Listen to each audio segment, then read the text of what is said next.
I'm showing you how easily you can make my healthier but delicious frosted cutout sugar cookies. The soft and easy sugar cookie dough is made gluten-free with almond flour and naturally sweetened with maple syrup and coconut oil. The cookies are dipped in a dairy-free melted white chocolate icing, and then they're embellished with simple sprinkles for the perfect holiday cheer. In a medium-sized mixing bowl, we're going to start by adding our wet ingredients, which includes half a cup of maple syrup, 1/4 cup of melted coconut oil, 1/4 cup of coconut sugar, 2 teaspoons of vanilla extract, 2 teaspoons of apple cider vinegar, 1/4 teaspoon of almond extract, and then we'll mix these together until well combined. At least we will if I plug in my mixer. There we go.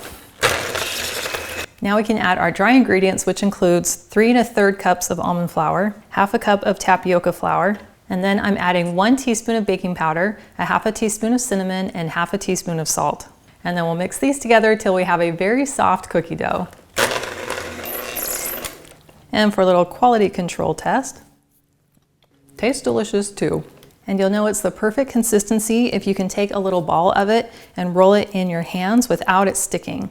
If it sticks to your hands, then you'll want to add a little bit more flour. And if it's too dry, then you can add just a little bit more milk. But that is perfect. Before we start rolling out our cookies, we first want to prepare our baking sheet. And I really like to line it with a piece of parchment paper, because it makes it really easy for getting the cookies on and off of the pan.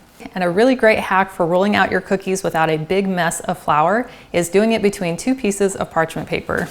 So I'm just going to tear off a large sheet of parchment paper and then fold it in half, open it up, and then we simply sandwich our dough right in between. So I'm just going to use my spatula to gather my dough, and then I'll scoop out a nice chunk that's about 1/3 of it, plop it in the middle, give it a little head start, and fold over the parchment paper. And then a really simple hack for keeping it in place while you're rolling out your dough is to just turn your paper slightly, let the corner fall over the counter, press your hip against it, and then you can hold it in place. And then as you roll away from your hip, your parchment paper stays in place. And then we're able to pull up the parchment paper without it sticking. Now, as you're cutting out your cookies, the edges of your cookie cutters can get a little bit of dough on them. So a really simple hack for keeping that from happening is to just take another little square of parchment paper and then set it to the side, and then dump out about 1/2 tablespoon of some of our tapioca flour. And then take your cookie cutter and just kind of tap it in the flour. And that's just going to coat the edge of your cookie cutter so it comes in and out of your dough really easily. And now we can press in our shape, and look how easy that was.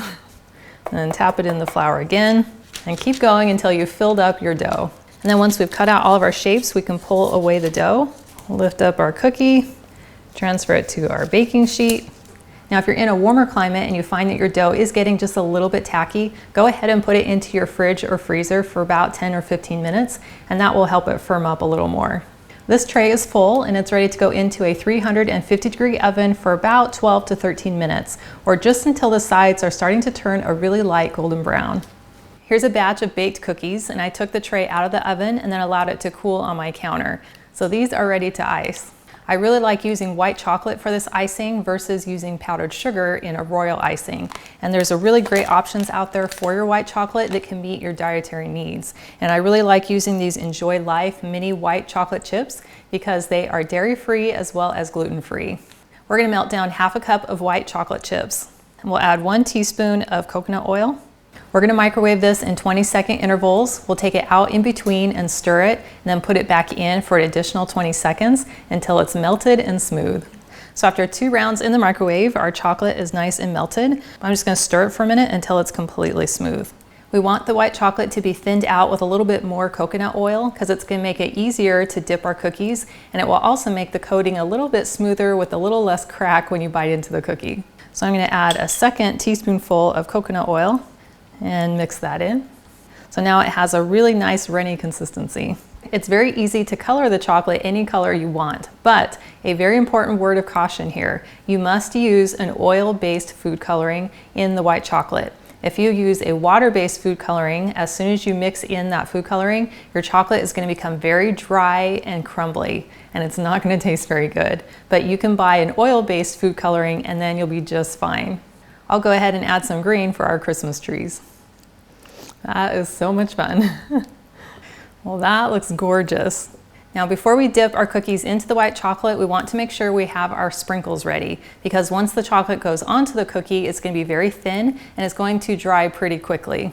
I have some little gold sequins here, as well as some little white pearls. And I also recommend that you assign one hand as the chocolate dipping hand and the other as the sprinkle hand, so that you're not trying to pick up sprinkles with chocolate on your fingertips. So my left hand gets to go into the chocolate. We'll just dip it, lift it up, let the chocolate kind of drain off, flip it over, and put it right onto our pan. Then I'll simply scatter these sequins around on the tree so they look like some beautiful ornaments. Make sure we get one at the very top.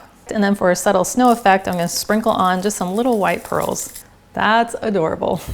And placing the cookies on this cooling rack on a tray makes it easy for me to collect all the sprinkles afterwards. And another benefit to using the white chocolate as your icing is that they set very quickly, which means you could enjoy them even quicker. That tastes so good. Crunchy. That is a classic bite of holiday sugar cookie. As soon as you bite in, you get the crunchy exterior of the cookie, but then the soft and chewy inside. And then you get that delicious flavor coming in from the almond flour and the coconut sugar. And then having that smooth white chocolate on top is really sweet, but not overpowering. And I love having the sprinkles, which bring in some really fun crunch. Now, of course, this is a treat and will need to be eaten in moderation, but I love knowing I'm eating something with clean, natural ingredients that are gonna leave me feeling just as good after I eat it. And these cookies are so yummy that everyone's gonna love them regardless of whether or not they have a dairy or gluten allergy. Well, thank you so much for hanging out with me today in my kitchen. I've included a link to the full recipe and it's in the video description below, which takes you to my website, gentletummy.com. And I also invite you to like and subscribe to my channel. And if you know someone else who you think would love this recipe, please share this video with them. And I cannot wait to have you again in my kitchen next time.